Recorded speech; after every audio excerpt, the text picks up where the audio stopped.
Do you ever get that feeling that music today is all starting to sound the same?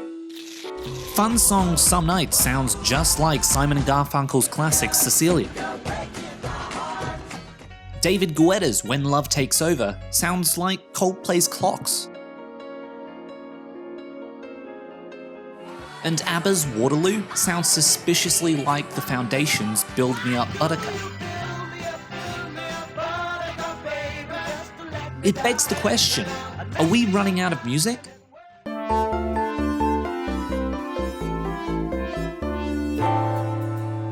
This is David Olner. He's a researcher at Sheffield's Methods Institute in the United Kingdom. He calculated how many unique 5-minute songs could possibly be created. So how on earth do you calculate something like that? Well, first we have to go back to 1874, and to this man, Jean-Maurice Baudot. In that very year, Jean-Maurice invented the baudot system, a way of organizing information into a series of ones and zeros. This would later go on to be known as binary code. Binary code is at the heart of every computing device today. Your hard drive is able to encode and then read every letter, image, and yes, song on your computer as a series of noughts and ones. So a song, when you break it down, is just a series of zeros and ones in a row.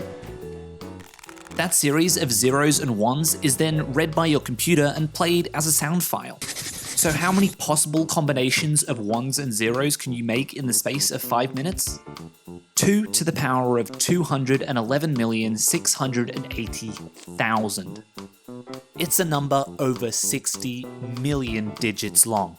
To give you an idea of how massive that number is, by comparison, the total number of atoms that make up the Earth is only about 50 digits long. The total number of hydrogen atoms in existence, the most abundant element in the universe, only comes in at a number about 80 digits long. But when you have literally every combination of sound conceivable within a 5-minute window, weird stuff starts to happen. For example, not all of those combinations would classify as music, obviously. There would be countless combinations that are just noise, or silence, or gibberish. But within all those combinations of digits that don't count as songs, you'd also find every other 5-minute chunk of sound that has ever existed. Somewhere in that number space, there's you as a 5-year-old child talking to your parents. There's the first time that you ever admitted that you loved somebody. Frankly, my dear, I love you. Let's remarry. But even more bizarrely, there's also every conversation that never happened. There's you as a 5-year-old child talking to Jeff Goldblum. I love kids. There's the time you first admitted to Jeff Goldblum that you loved him. I still love you.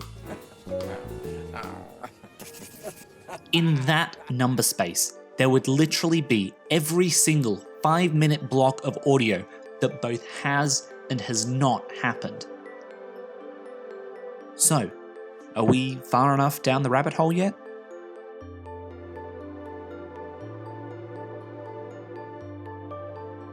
Every year, we spend millions of dollars trying to save the giant panda.